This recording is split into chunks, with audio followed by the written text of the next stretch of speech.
94.3 The Game, WRHT-HD1, Farmville, Greenville. Powered by the Ritchie Law Firm Injury Lawyers. Go to GotBryan.com. That's GotBryan.com. Do you live ECU? Do you breathe purple and gold? Are you ready to hoist the colors? Now, time for the most in-depth look at the world of ECU athletics. Welcome in to Hoist the Colors with your host, Stephen Igo on 94.3 The Game. Watch the show live on Facebook and at 943thegame.com. Now, here's your host, Stephen Igo. All right, welcome into this Monday edition of Hoist the Colors on 94.3 The Game. It is our first post-game day edition of the show, at least football game day, as we are wrapping up an East Carolina loss on this Labor Day coming out of opening weekend. It is Labor Day, but we felt it was important to have the show. We will have the coaches show as well later tonight on 94.3 The Game with Coach Houston live from Tiebreakers as well. That will be from 6 to 7. You can check it out, 94.3 The Game, IBX Media app. But we are going to have a Reaction Monday show today. Of course, Philip Pilkington, our producer, standing by. We'll get into our thoughts coming out of the opener. The Pirates covered the spread, and they kept the non-shutout streak intact, I should say. We'll get into that. We'll get into maybe some of our picks from last week. College football week 1 not looking so hot, but we'll talk about that a little bit. We are live, by the way, on Facebook, live on YouTube, and Twitter as well. So if you've got a question for us, drop it there. You got a comment for us, drop it there. We're going to be sharing a lot of your feedback throughout every Monday show throughout the season, as we've got about 35, maybe 40 comments on my Twitter timeline right now that we're going to be reading here shortly. But Philip, the Pirates start the season 0-1. I think in many ways it was about what we expected.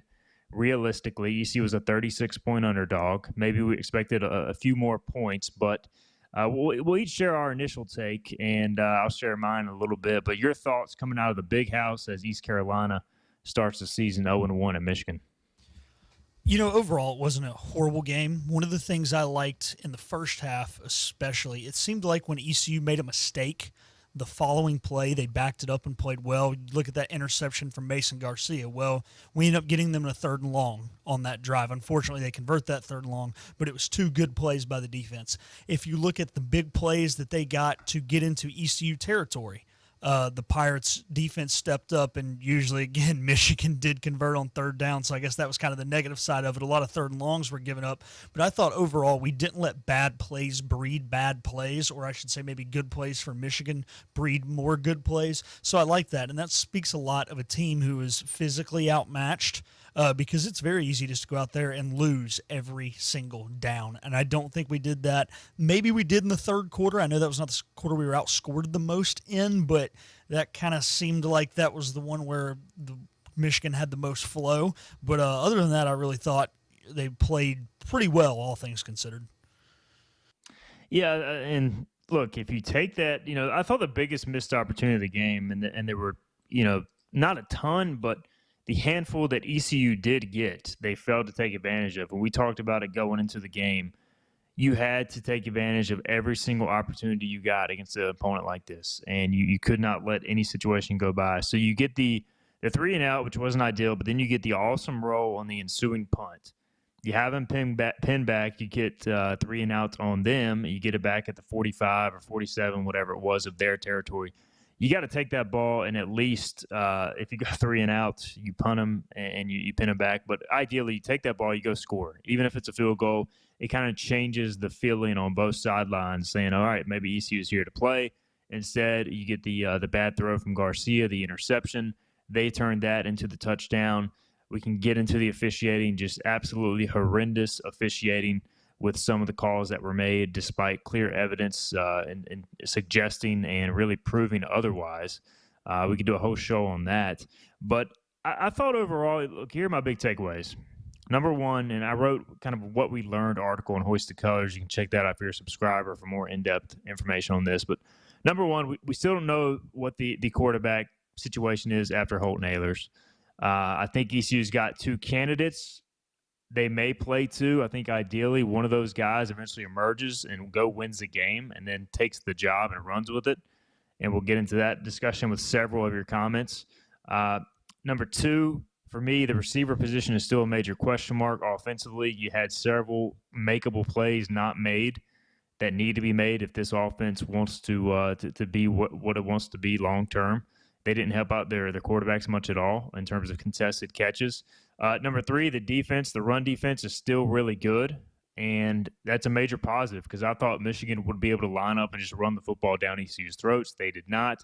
The pass defense, the pass rush, still a concern, although I am willing to hold judgment because Michigan has an elite offensive line. And J.J. McCarthy, I'll tell you what, Philip, I don't know how much you could tell on television, but he made some unbelievable NFL caliber tight window throws where I thought ECU had excellent coverage on 3rd and long, 2nd and long. He just made spectacular throws. So could you get a feel for that on TV? I got a lot of complaints about the pass defense still looks bad, but I didn't think it looked that terrible. I thought it was more McCarthy just dicing and slicing. What were your thoughts just watching it from home?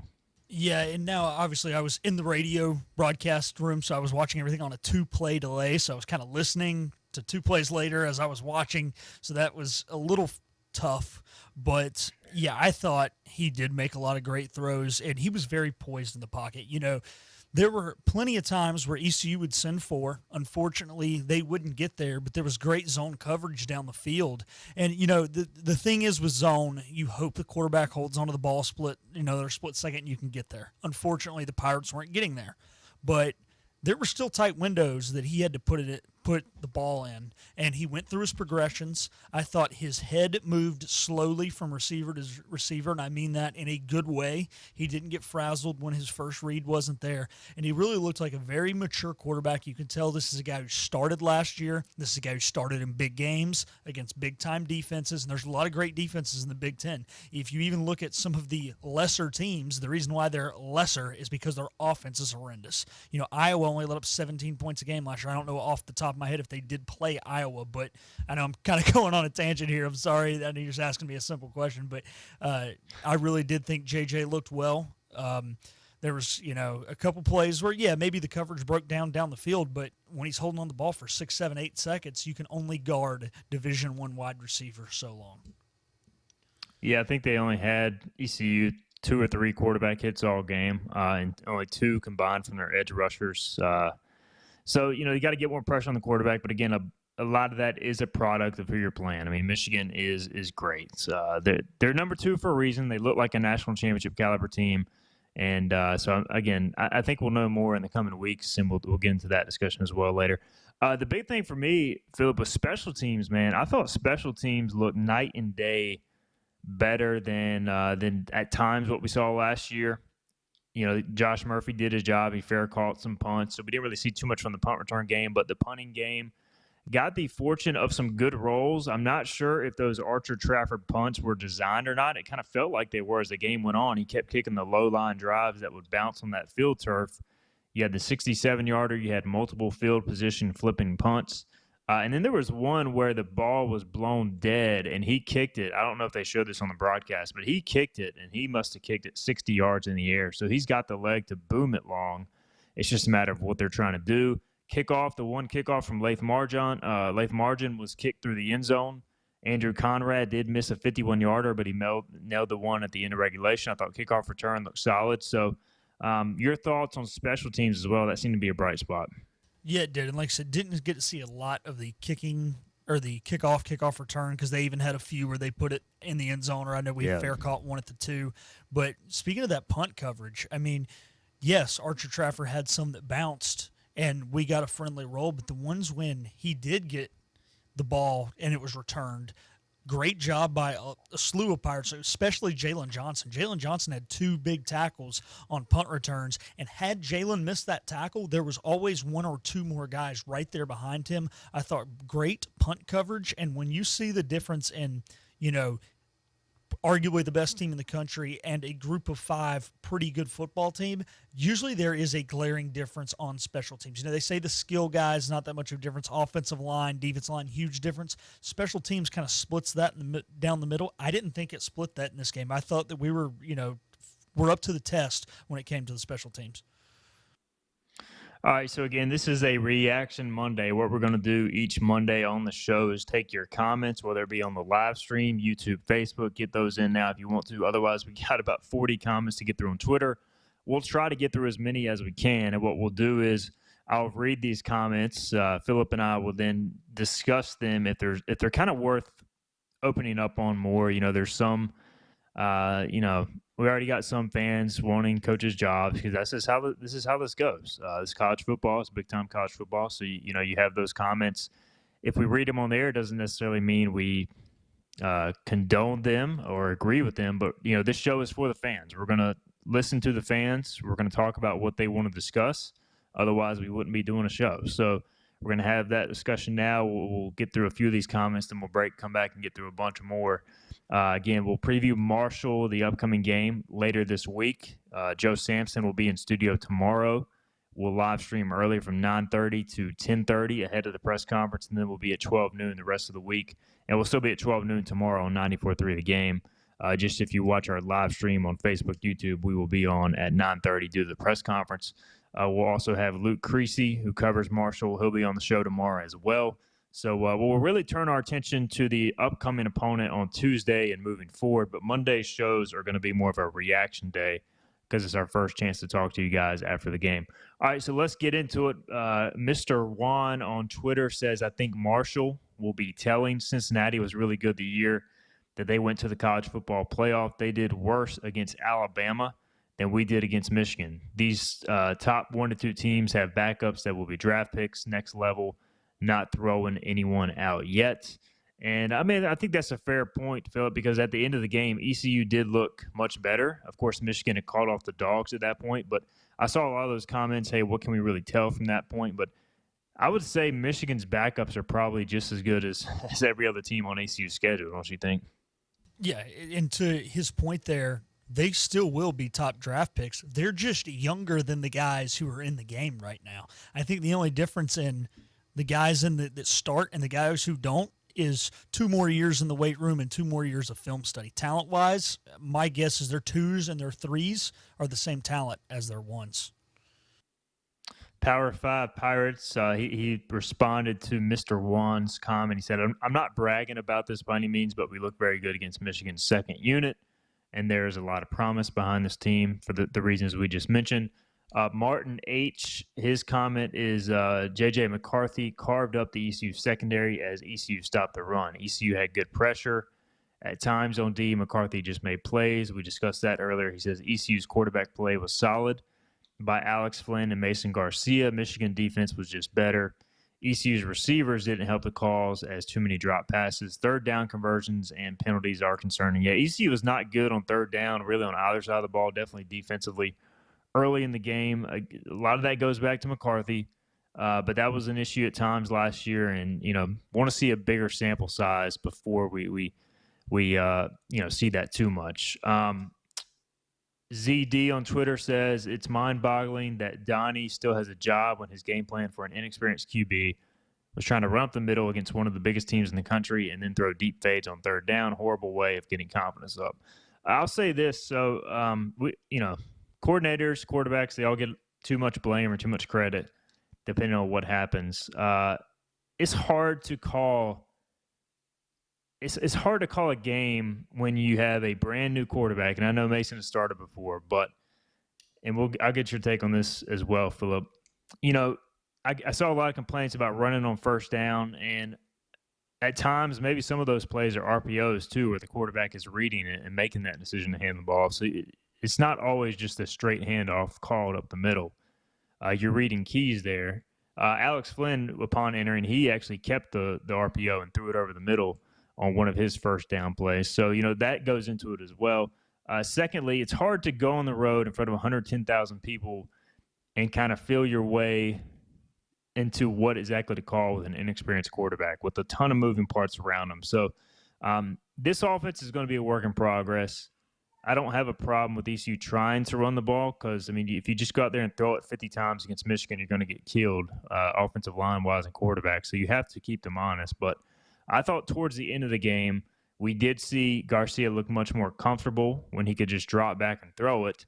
and didn't have as much pressure with the second team on there. We saw some of his ability. But what did you think about, the early game play calling, Philip, and, some of the things that happened there?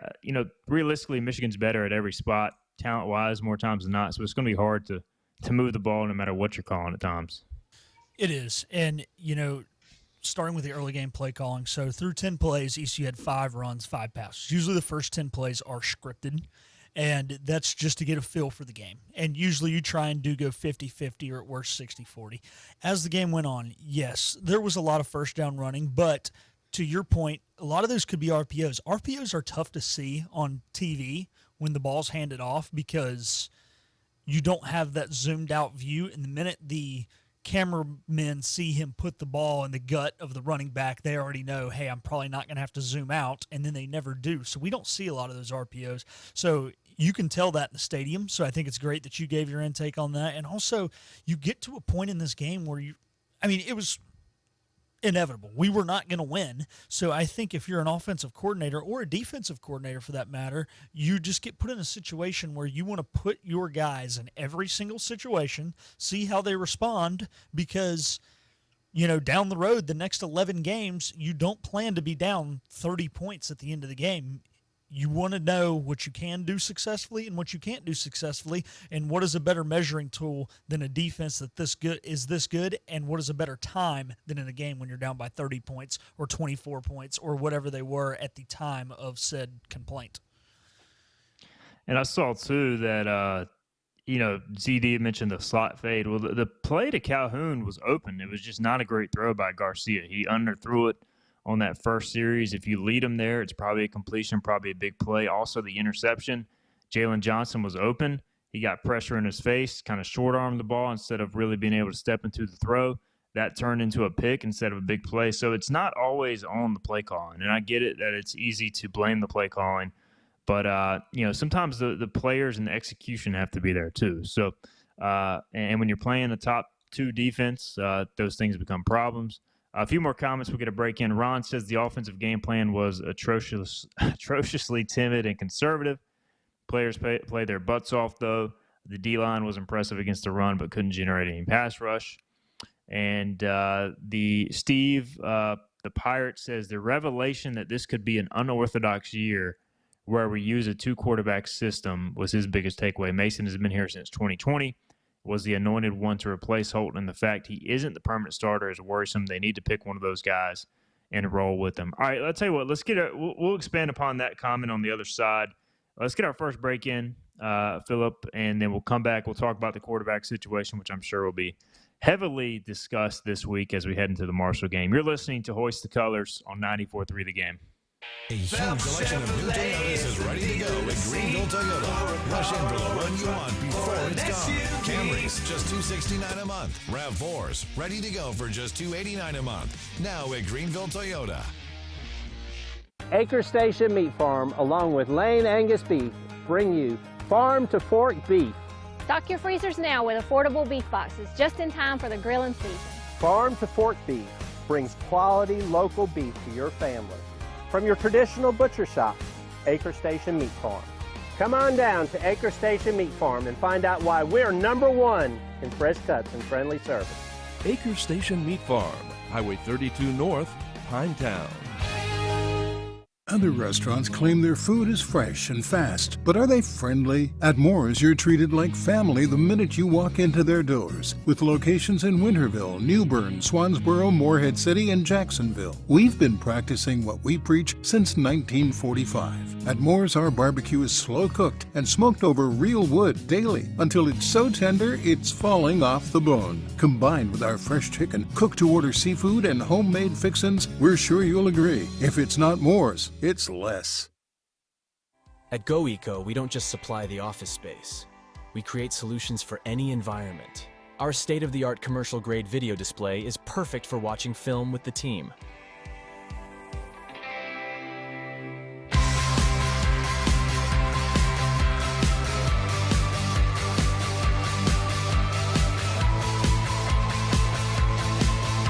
From film study to the field, elevate your game with GoEco.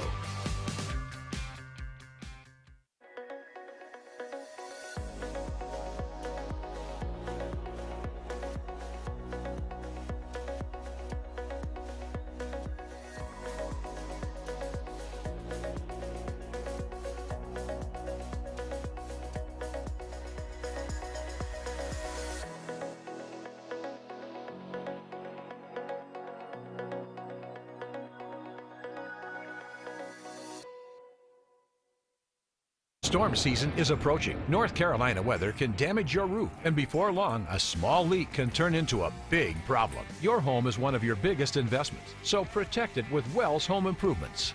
We work with all insurance companies for a hassle-free roof installation experience. Call us today and get 10% off your roof installation when you mention this commercial. 252-227-8403 or visit us online at wellshomeimprovements.com. Wells Home Improvements. Local, honest, dependable. New Toyotas are ready to go at Greenville Toyota. Shop a huge selection with new inventory arriving daily. Don't see what you want? We'll find it or order it for you. Plus, fresh trades are rolling in and ready to go for delivery today. Rush to Greenville Toyota. This is ECU head football coach Mike Houston, and you're listening to Hoist the Colors on 94.3 The Game. All right, welcome back into the show. There's the voice of Mike Houston, and we'll have more from Coach Houston tonight at the Coaches Show inside ECU Athletics, live from Tiebreakers. That'll be from 6 to 7. We'll get his take on the opener, so tune in, 94.3 The Game, IBX Media app. We'll have you covered there, myself and Patrick Johnson. We'll have the coverage from Tiebreakers. We'll have tons of insight coming out of the Michigan game. And then, of course, the press conference tomorrow at 12 noon. I'm sure we'll be talking about the quarterback situation. At this point, it's hard to ignore. We just had the question before the break from Steve the Pirate. And this is a Reaction Monday, so we're taking your comments. We're reacting to them. You're reacting to the game.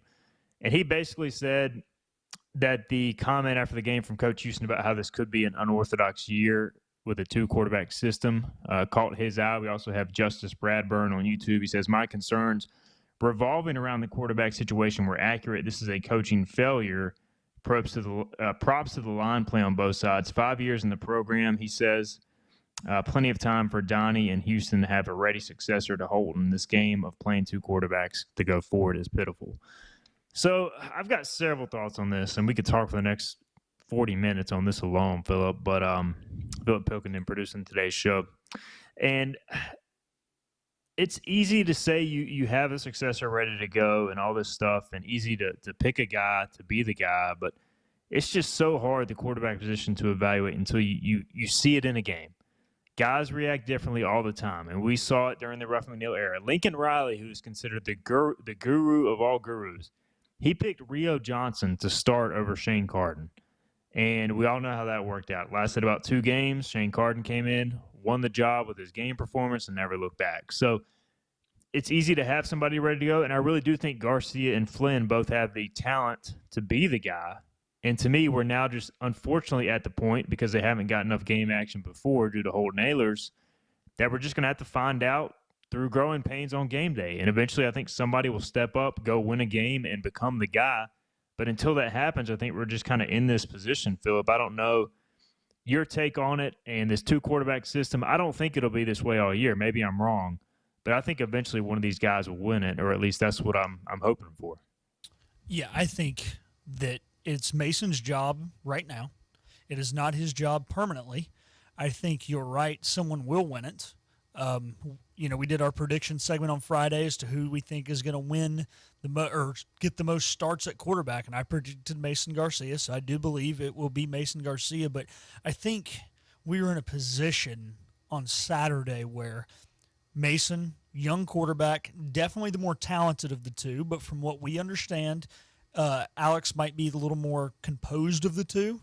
And Mason goes out there, throws a pick, and he responds by throwing his next pass in the dirt.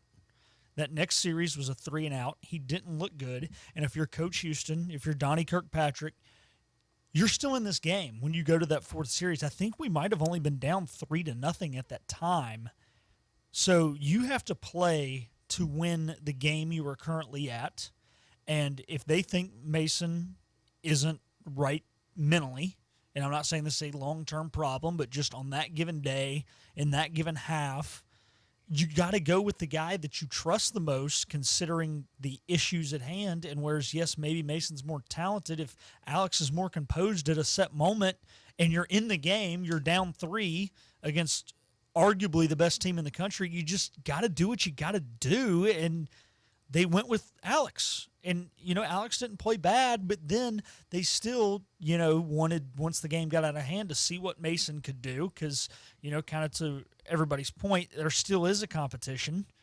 And you want to see if Mason could rebound back. I thought he rebounded back. He did play better. But, yeah, somebody's going to win this job. It might be 4 or 5 weeks, which stinks. You want to go show up week 1 and know who the quarterback is. But at the end of the day, I mean, the 49ers, who arguably have the best roster in the NFC, are in the same position as the ECU Pirates, where they're still not 100% sure who their quarterback is. If you watch the Utah game the other day, yes, their starter was hurt, but they didn't go in with a set guy to be their number 2, which I know 2's a lot different than 1, but their starter's supposed to be back next week, but he could get hurt again, and they could be in the same situation. We saw Duke, back when they were very good in the David Cutcliffe era, run both Thomas Sirk and Anthony Boone.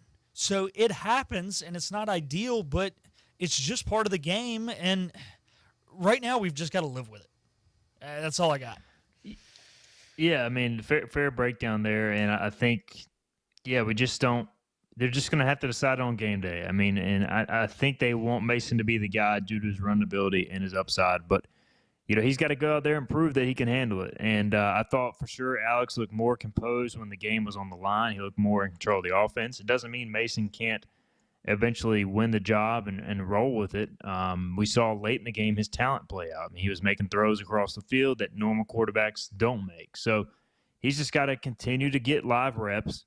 And but the thing the coaching staff has to juggle right now is you still got to win football games. You can't just punt games to grow your quarterback. You got to win while also trying to get these quarterbacks ready to go.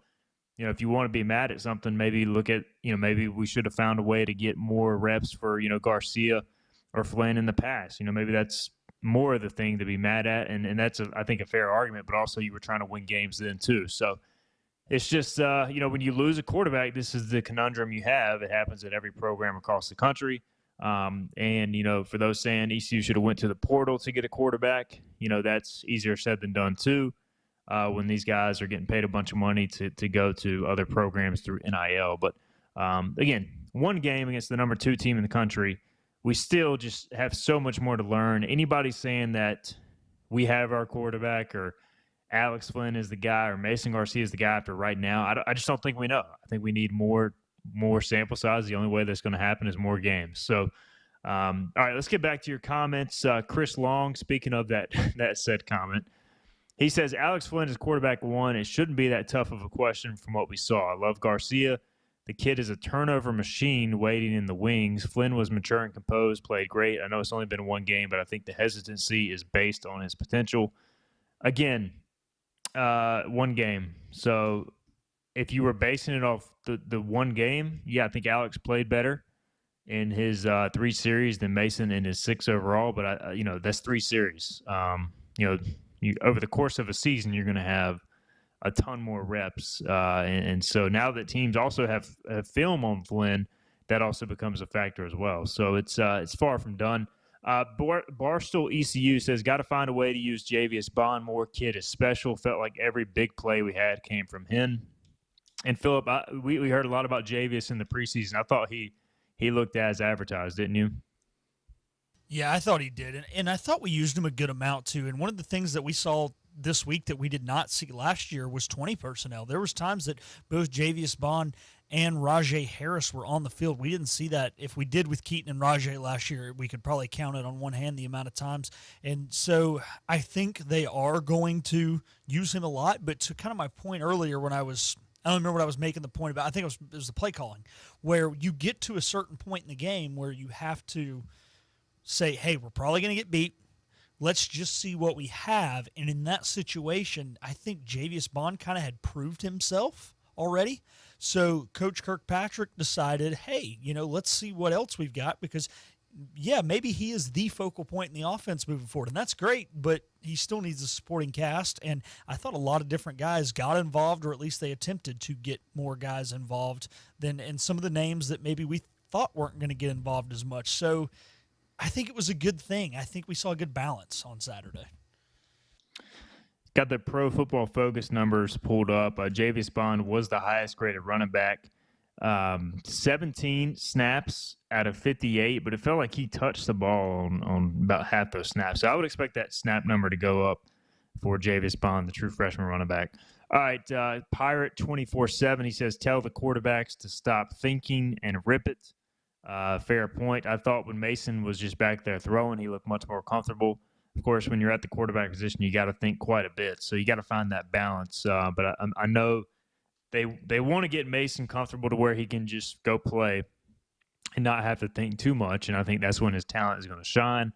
Austin Voss says the positives for him were the speed and the length on defense. The Pirates were flying around.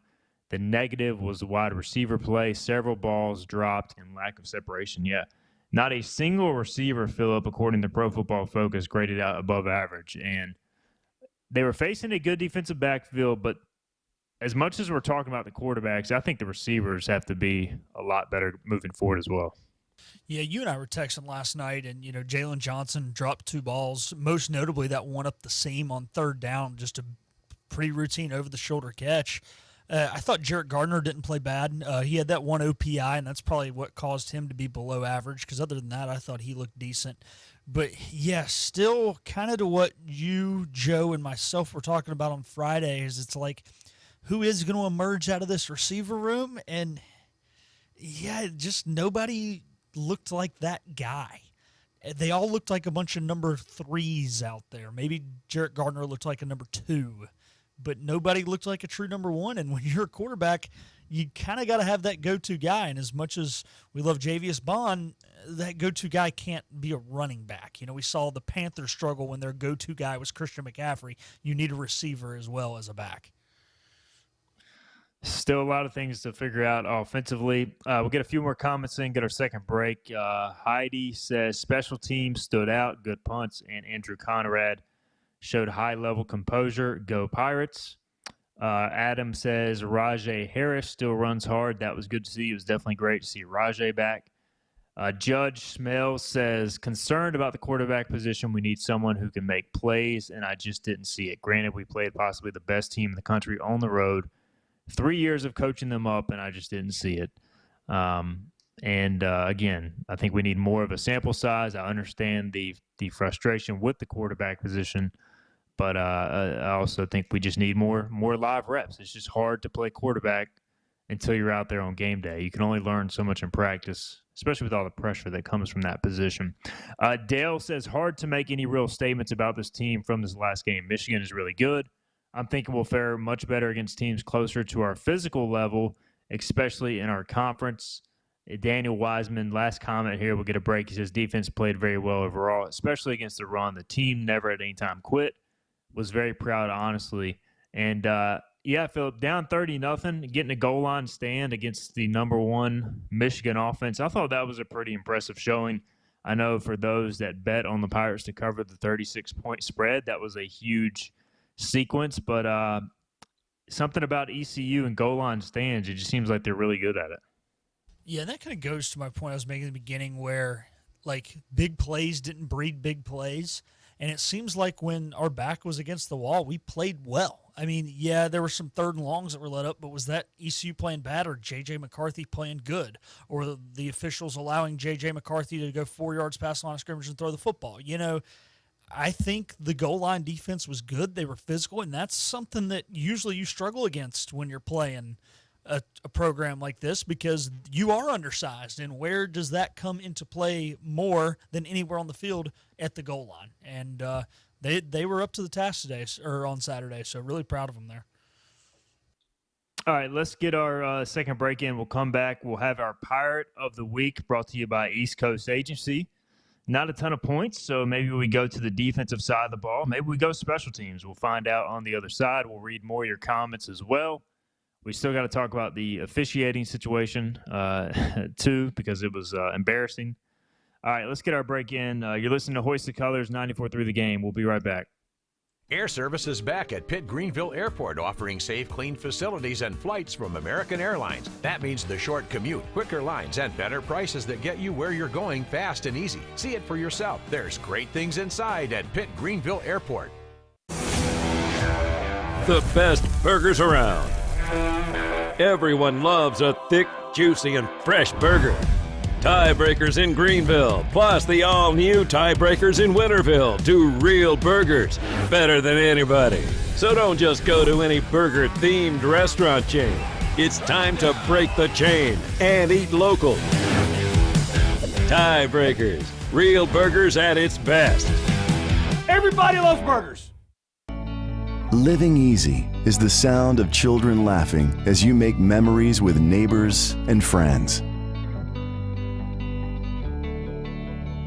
It's the sound of nothing at all. It's the smell of the salt air. Hear the waters against the marsh grass. See the beauty of our coast. Bow Coast, located in Beaufort, North Carolina. Southern Living's best small town. Just because voice-over IP telephones are the latest technology in the telephone world doesn't mean they're the right choice for you and your business. Whether your internet provider is unable to support a voice-over IP phone system, or you don't have a need for high-tech features and simply want to stick with a traditional system, Spain Telecom is here to help. Spain Telecom offers a variety of services to keep your business connected and competitive. We're confident we can find the right phone system for you and your business, a system that addresses all your communication needs. Looking for a new phone system that won't break the bank? In addition to new systems, Spain Telecom also offers gently used systems that are in great shape and can save you money. No matter your needs, Spain Telecom has a solution for you. Whether it's voice over IP, on-premise systems, new or used, give us a call at 252-353-2006 and let Spain Telecom help you with your communications needs. Pizza? Yes. All pineapple. No. What's wrong with pineapple on pizza? I only eat pizza with pizza things. That makes sense. Pineapple is a pizza thing. Also makes sense. Is it though?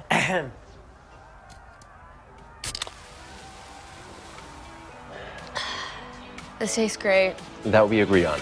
Let's agree to agree. Pepsi Zero Sugar tastes great. Can't you just pick off the pineapple? Air Service is back at Pitt Greenville Airport, offering safe, clean facilities and flights from American Airlines. That means the short commute, quicker lines, and better prices that get you where you're going fast and easy. See it for yourself. There's great things inside at Pitt Greenville Airport. Here there be pirates. Back to Hoist the Colors with Steve and I go. How good is this on 94.3 The Game? All right, welcome back into the show, 94.3 The Game, Hoist the Colors. On this Reaction Monday, we are reading your comments, your questions, if you have any. We got a few on YouTube we need to get to here in a second, but we got a lot more on Twitter we're going to have to run through. But it is time for our East Coast Agency Pirate of the Week. And not going to lie, this one was a little tough. When you only put 3 points on the board, it makes it a little tough and no really game-changing plays defensively. So I kind of dove into the Pro Football Focus numbers. A couple of linebackers are going to take a co-Pirate of the Week home for me. B.J. Davis, South Carolina State linebacker transfer, and Mike Edwards III were two of the highest-graded defenders. We talked about how much the run defense looked or kind of surprised us in shutting down the Michigan offense on Saturday. And these two guys were a big reason why. Taylor Jackson also played well as well, but B.J. Davis finished as the highest-graded defensive player for the Pirates across 23 snaps. And Mike Edwards, in his first start as a Pirate, the former Georgia Southern transfer, finished with 6 tackles, did not miss a stop, had an 80.5 run defense grade. So Michael Edwards and B.J. Davis, your co-Pirates of the Week, representing a very solid ECU run defense performance. Of course, want to continue to clean up some of the pass coverage, but B.J. Davis also graded out really well in coverage as well. Actually had a pass breakup and had a quick stop on a short 2-yard completion. So I thought B.J. looked really good, the South Carolina State transfer. Really excited about that position. Moving forward. All right, getting into more of your comments. Let's hit some of these real quick. Philip Pilkington is alongside. He is producing today's program.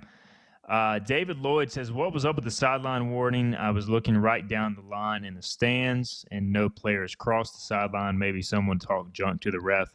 Yeah, somebody asked Mike Houston after the game. He didn't know. He thought maybe somebody tripped the ref by accident, and he was not given an explanation. So I'm guessing the ref was running the sideline and hit someone. But didn't end up really impacting the game. Robert says defense tackled very well. Special teams covered very well. Yeah, those were two bright spots. Tackling early in the season can sometimes be a problem. It was not a problem for ECU on Saturday. On Facebook, Keith Garrett says Michigan used the run to set up the play-action pass. It worked.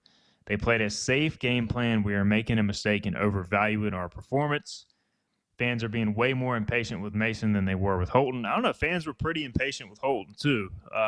So I think that's just the nature of the quarterback position. At the end of the day, the coaches are they're gonna make the right call. Holton was never moved to tight end like so many wanted to.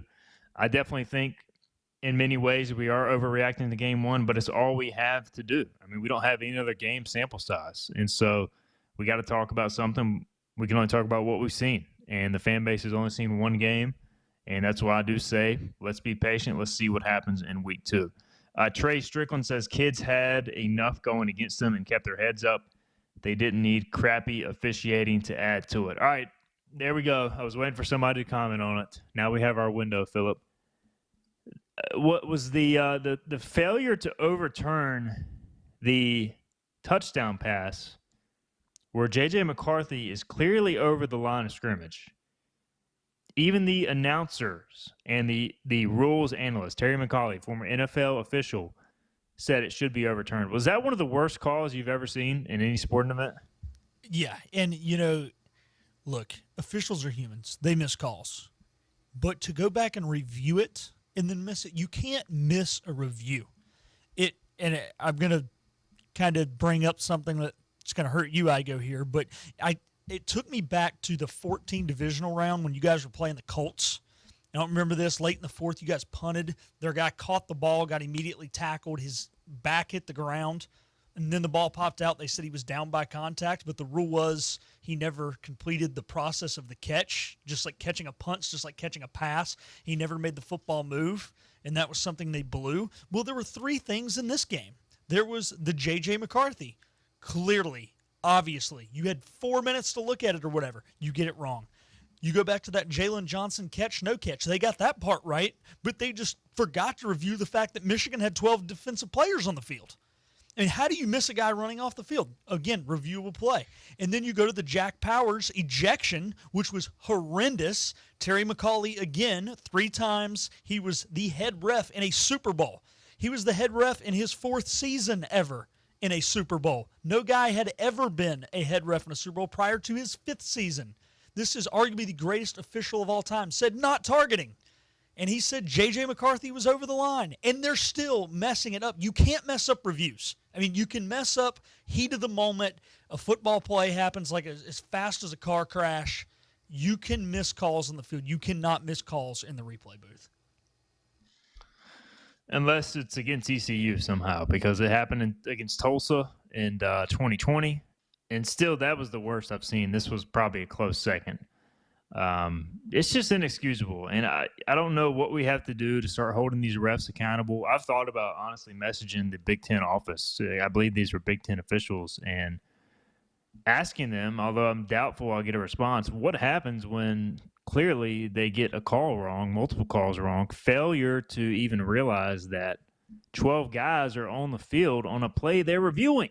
I mean, what are we doing, man? Like, I can understand missing it, like you said, in the heat of the action, but you literally have people crowded around a screen, a review screen. You've got an office where they're helping to review things.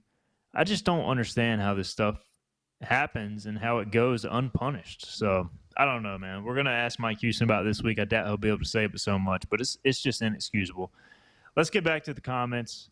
We got to run through some of these because we got several left. Jay, the Jets fan, maybe you're actually excited this year due to Aaron Rodgers, but he is talking about ECU in this comment. He says, once our offense starts clicking and the quarterback situation is solved, we should be a good team. Defense look really good. Pass D, not so much. Malcolm Phelps chimes in. He says, Bond, J-Bond. Give him the dang ball. Michigan's quarterback had an elite day. On to Marshall, hydrate all week. Yeah, I haven't seen the weather yet for Saturday, but I hope it's going to be a a warm one. It was pretty warm in Ann Arbor as well, so it should be a hot one on this Saturday as the Pirates get ready to open up at home. Another comment here on Twitter, really impressed with how our defense played. Game was much closer than the score indicates. Donnie Kirkpatrick should have been let go 2 years ago, yet here we are. Coach Houston can be loyal to a fault. Proud of this team that had a lot of question marks going into this game. Go Pirates. Pirate Chris says refs are still on the take for the Power 5. We should be pretty good on the run defense. The offense lacks originality. I think we'll be pretty good against our level of opponent. I'm not reading into much with the quarterbacks in their first game at Michigan. Destry chimes in. He says special teams looks like a net advantage for us this year. The run defense is elite. If the back end is average, that makes for a very good total defense. That's 2/3 of football to be good. It depends on if we can field an average offense. I think we can versus most teams. Where do you come down, Phillip, on is this defense really as good as we saw at times on Saturday, or is Michigan just playing a pretty soft game plan? I believe that was somebody in Facebook who said that. Keith, he kind of says we're reading too much into the defense as well, just due to the easy game plan they had. Do you kind of lean towards that, or more the ECU's run defense and potentially overall defense is pretty legit? I kind of lean to the point you made earlier about the small sample size. You know, college football is the one level of football where there's not preseason.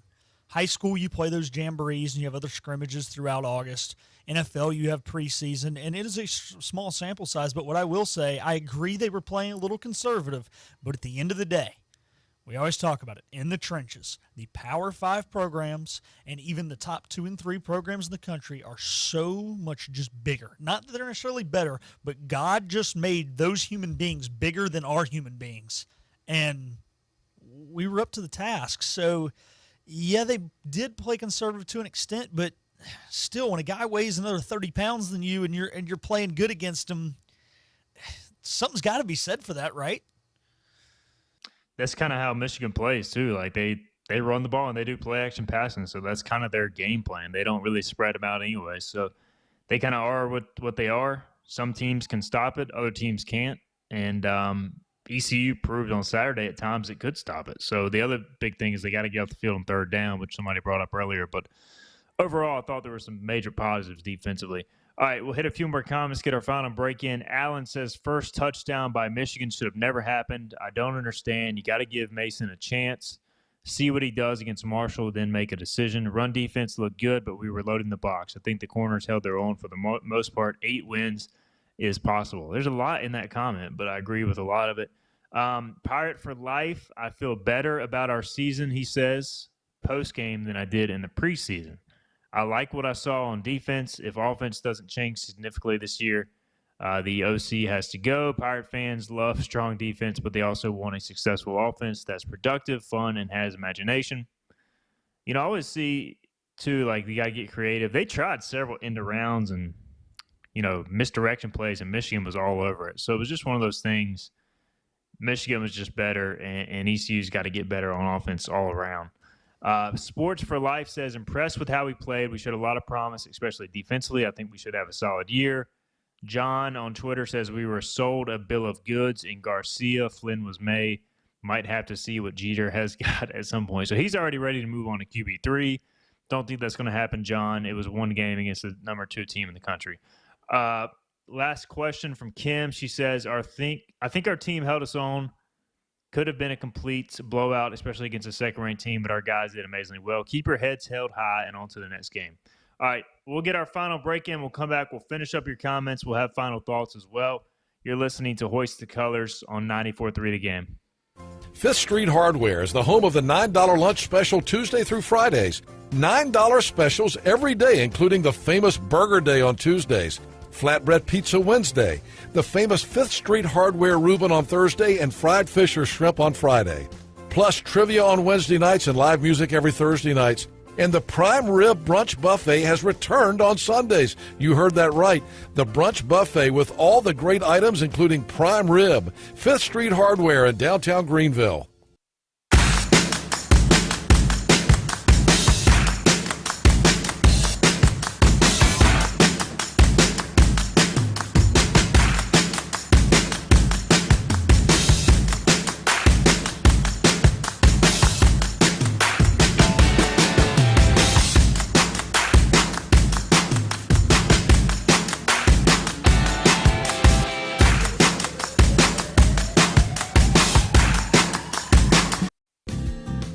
tax credits are back. Get a 30% tax credit, up to $2,000 off your new Mitsubishi electric heat pump install. Let Comfort Master help you take advantage of the tax credits with a qualifying Mitsubishi electric ducted heat pump or non-ducted Mitsubishi electric mini splits. Mitsubishi electric mini splits are ideal for bonus rooms, garages, or sunrooms. If you need a new HVAC unit, call Comfort Master today. Call Comfort Master. Call Comfort Master. I'm a big mood. You can't name a lot of things that I didn't do. It's like a paper, like a book, not a Kindle. You outdated, I'm the one they getting into. And I break a sweat. Let's get it. Let's get it. Let's get it. Let's get it. Let's get it. Let's get it. Let's get it. Let's get it. Child, please, I don't need a towel. Are you game day ready? Anson Belt, the official belt of ECU Athletics. Are you ready for a digital hair color revolution? The Color Master Factory by Chi and LG. A masterpiece of innovation, unlimited color formulations, limitless possibilities, long-lasting color. Chi.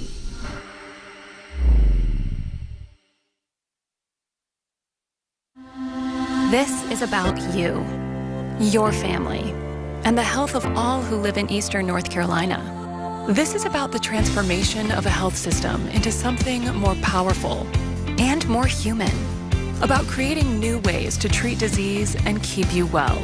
This is about ECU Health, which is to say, it's really all about you. ECU Health. Minds, hearts, purpose. Back to Hoist the Colors with Stephen Igo. Drink up me hearty yo-ho. On 94.3 The Game. All right, welcome back to the program. Wrapping up a Reaction Monday, first of the year, football season. I want to run through a few more of these comments. Philip Pilkington is producing. We got a few more minutes left, so we'll get through some of these, give our final take as well. We're reading your comments on social media. Drop any YouTube, Facebook if you got them at the last second here. John Palmer says, love the defensive line and the speed of the linebackers dating back to Saturday's game. Interested to know where the $1.8 million will go and what it will be used for. Certainly deserves to go towards the practice facility if possible. I know there's always tricky state rules when it comes to money. I think it just goes into the overall athletic, fee or the overall athletic budget in terms of paying for expenses. But I will try to find that out. Jeff says, encouraging special teams showing. We found a punter. Glad to Conrad nailed the field goal at the end of the game, and his miss earlier wasn't a bad kick. From 51 yards, it was far from a gimme. He says he will add that Javius Bond is going to be special and quickly. Make Dowdy rowdy again on Twitter says, fix the quarterback issue, and we have a good team. D-line looked good, and our O-line looked good as well. And SBY Weather, final comment says, should have been a 26-6 game worst case if it wasn't for the refs. Could have been closer than that. Run defense picked up where it left off. Hard to judge the pass coverage due to them having to cover for so long. Offense looked better in the second half. Overall, he was happy, is what he says. And the last thing I would say here, so David Honeycutt says, this team should improve every year. It just isn't happening. We should be at the top of the American. I've got several thoughts on that. Every year is not created equal. You could argue last year the Pirates should have won more games than they did. Obviously, kicks cost them some of those big plays at the wrong time, cost them a double-digit win season. They also had some big plays at the end to win some games. So, not every year is created equal. Realistically, this year, they could still get to the top of the American, but at a school like ECU, you're not going to be able to just reload year after year. You've got to find a way to sustain success and then go win a championship maybe when all of it comes together in the right time. And right now, with the quarterback situation, unless it improves dramatically throughout the year, it's hard to say ECU is going to be a conference championship contender. Now we're in one of 12 games. I think the pieces are in place for this team to get better throughout the year if the quarterback and the offense improve and the defense and special teams continue their consistency we saw in the opener. And the defensive success from last year, especially against the run, continues. But I think there's some things to work with here, but not all things are linear. And when you're trying to build a championship caliber program, you're sometimes going to have some peaks and valleys. Philip, this has been fun. Reaction Monday. Appreciate your time on today's program as well. And it's hard to believe, man, but the season's already here, and I think it's going to fly by from this point forward. Yeah, I think it will, and appreciate you having me on. It was fun. I know we probably could have went on and made this a 4-hour show very easily. We could I feel have. bad I didn't even get around to asking you how your time was in Michigan. Maybe you can give us a quick brief here, the last minute or so, and maybe get more into it tomorrow. But did you enjoy your time there in the Big House? Yeah, it was awesome, man. Just I can touch on it more tomorrow when we got Joe on, but it was incredible atmosphere, awesome stadium, and the Michigan people, at least media-wise, were great, and fans I talked to were great, very complimentary of ECU. So we'll get more into that conversation tomorrow. We'll have Joe Sampson in studio, and we'll be live at 9:30 on the live stream, live at 12 noon tomorrow on the radio. All right, we'll be back then. We'll start turning our attention to Marshall, but this has been a Reaction Monday on Hoist the Colors, 94.3 The Game.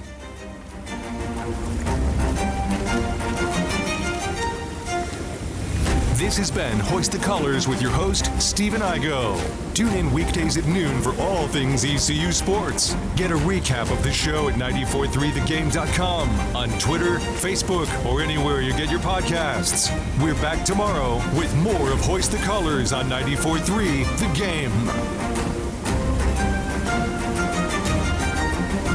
R&D Brewing is proud to partner with the ECU Pirates, and now you can enjoy Pirates Brew, the official craft beer of ECU Athletics. Pirates Brew is a carefully curated light beer that embodies the spirit of ECU, a refreshing and easy drinking light beer. Pirates Brew by R&D Brewing is available now at grocery stores, local retailers, and at ECU athletic events. Head over to your favorite store and enjoy a nice Pirates Brew today, or else you'll walk the plank. Hand me another Pirates Brew. Arr. Fifth Street Hardware is the home of the $9 lunch special Tuesday through Fridays. $9 specials every day, including the famous Burger Day on Tuesdays, Flatbread Pizza Wednesday, the famous Fifth Street Hardware Reuben on Thursday, and fried fish or shrimp on Friday. Plus trivia on Wednesday nights and live music every Thursday nights. And the Prime Rib Brunch Buffet has returned on Sundays. You heard that right. The Brunch Buffet with all the great items, including prime rib. Fifth Street Hardware in downtown Greenville. Storm season is approaching. North Carolina weather can damage your roof, and before long, a small leak can turn into a big problem. Your home is one of your biggest investments, so protect it with Wells Home Improvements. We work with all insurance companies for a hassle-free roof installation experience. Call us today and get 10% off your roof installation when you mention this commercial. 252-227-8403 or visit us online at wellshomeimprovements.com. Wells Home Improvements. Local, honest, dependable. Living easy is the sound of children laughing as you make memories with neighbors and friends. It's the sound of nothing at all. It's the smell of the salt air. Hear the waters against the marsh grass. See the beauty of our coast. Bow Coast, located in Beaufort, North Carolina. Southern Living's best small town. Just because voice over IP telephones are the latest technology in the telephone world doesn't mean they're the right choice for you and your business. Whether your internet provider is unable to support a voice over IP phone system, or you don't have a need for high-tech features and simply want to stick with a traditional system, Spain Telecom is here to help. Spain Telecom offers a variety of services to keep your business connected and competitive. We're confident we can find the right phone system for you and your business, a system that addresses all your communication needs. Looking for a new phone system that won't break the bank? In addition to new systems, Spain Telecom also offers gently used systems that are in great shape and can save you money. No matter your needs, Spain Telecom has a solution for you. Whether it's voice over IP, on-premise systems, new or used, give us a call at 252-353-2006 and let Spain Telecom help you with your communications needs.